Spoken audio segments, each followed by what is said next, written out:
ইয়া জাল জালালি ওয়াল ইকরাম তিনবার পড়লে কি হয় জানলে আপনি অবাক হয়ে যাবেন।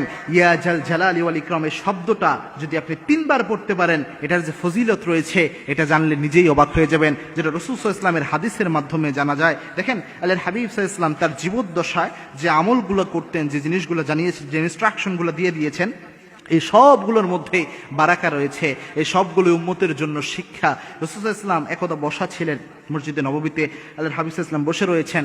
এক লোক এসে বিশ্বনবীর পাশে দোয়া করছিলেন, হে আল্লাহ আমাকে এটা দেন, আমাকে এই নিয়ামত দান করেন, এই নিয়ামত আমাকে দিয়ে দেন, এই রিজিক আমার বৃদ্ধি করে দেন, এইভাবে দোয়া করছিলেন। আল্লাহর হাবিব সাল্লাল্লাহু আলাইহি ওয়াসাল্লামের এই হাদিসটি ইবনে আব্বাস রাদিয়াল্লাহু তাআলা আনহু, সম্ভবত আনাস রাদিয়াল্লাহু তাআলা আনহু তিনি বর্ণনা করেছেন। আনাস রাদিয়াল্লাহু তাআলা আনহুকে বিশ্বনবী বললেন, আনাস এই লোক যে এখানে বসে দোয়া করছে, আল্লাহ আমাকে এই নিয়ামত দেন, এই রিজিক দেন, এই জিনিস দান করেন, এই ব্যক্তির দোয়া আল্লাহ খালি হাতে ফেরত দেবে না। কারণ এই ব্যক্তি যখন দোয়া করেছে, এই ব্যক্তি ইসমে আজম দিয়ে দোয়া করেছে, তিনটি শব্দ এই ব্যক্তি পড়েছে।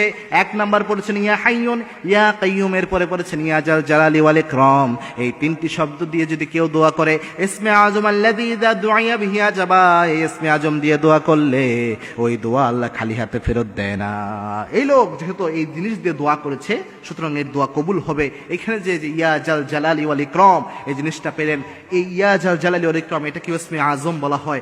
এটা যদি আপনি যখন তাহাজ্জুদের নামাজ রাতের বেলায় উঠবেন, আল্লাহর কাছে যখন দোয়া করবেন, আল্লাহর কাছে যখন চাইবেন, তখন যদি বারবার এটা পড়তে পারেন, ইয়া হাইয়ুন ইয়া কাইয়ুম ইয়া জাল জালালি ওয়াল ইকরাম মিনিমাম 3 বার পড়তে পারেন, আল্লাহ রাব্বুল আলামিন দোয়া কবুল হওয়ার ক্ষেত্রে আল্লাহ রাব্বুল আলামিন অনেক সহজ করবেন এবং আল্লাহ রাব্বুল আলামিন আপনার দোয়াকে অ্যাকসেপ্ট করে নেবেন। মনে রাখবেন, দোয়া অ্যাকসেপ্ট করার মালিক একমাত্র আল্লাহ রাব্বুল আলামিন। এবং এই দোয়া যদি আপনি বিশ্বনবীর তরিকা অনুযায়ী করতে পারেন, সিনসিয়ারলি করতে পারেন, এই সিনসিয়ার দোয়া লাইকে মিসাইল হামলা করলে যেমন মিস হয় না, দোয়ার মতো দোয়া করতে পারলে, বিশ্বনবীর পদ্ধতি অনুযায়ী দোয়া করলে সেই দোয়া আল্লাহ রাব্বুল আলামিন খালি হাতে ফেরত দেয় না। সুতরাং যখনই দোয়া করবেন, এই শব্দটা ইয়া হাইয়ুন ইয়া কাইয়ুম ইয়া জাল জালালি ওয়াল ইকরাম এটা যোগ করে দোয়া করবেন এবং 3 বার আল্লাহ রাব্বুল আলামিনের কাছে বারবার আবেগ আপ্লুত হয়ে এই দোয়াটা করবেন। তাহাজ্জুদের সিজদায় যে যদি দোয়া করতে চান, তখনও সুবহানা রাব্বিল আ'লা কয়েকবার বলার পর আপনি এটা পড়তে পারেন, ইয়া হাইয়ুন ইয়া কাইয়ুম ইয়া জাল জালালি ওয়াল ইকরাম। মুনাজাতে হাত তুলে আল্লাহর কাছে দোয়া করতে চান,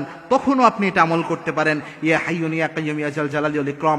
অথবা নামাজে সালাম ফিরানোর আগে যখন আমরা অনেক সময় মাসনুন দোয়াগুলো যে করা হয়, যেটা রাসূল সাল্লাল্লাহু আলাইহি ওয়াসাল্লাম সারা জীবন করেছেন, এই অবস্থায় যদি আপনি এই আমলটা করতে পারেন, ওই সময় আপনি এই 3টে শব্দ পড়ে এরপরে যদি আপনি এই দোয়াটা করতে পারেন, যে কোনো দোয়া, যে কোনো মনের বাসনার জন্য আল্লাহর কাছে চাইতে পারেন, আল্লাহ রাব্বুল আলামিন আপনার মনের আশা ভরসা অবশ্যই আল্লাহ রাব্বুল আলামিন কবুল করে নেবেন। এবং এই দোয়াটি, এই শব্দটি আল্লাহ রাব্বুল আলামিন সবচেয়ে পছন্দ করেন। এই শব্দ 3টিকে এই জন্য ইসমে আজম বলা হয়। এই আমল করার তৌফিক আল্লাহ আমাদের সকলকে দান করুন, আল্লাহুম্মা আমিন।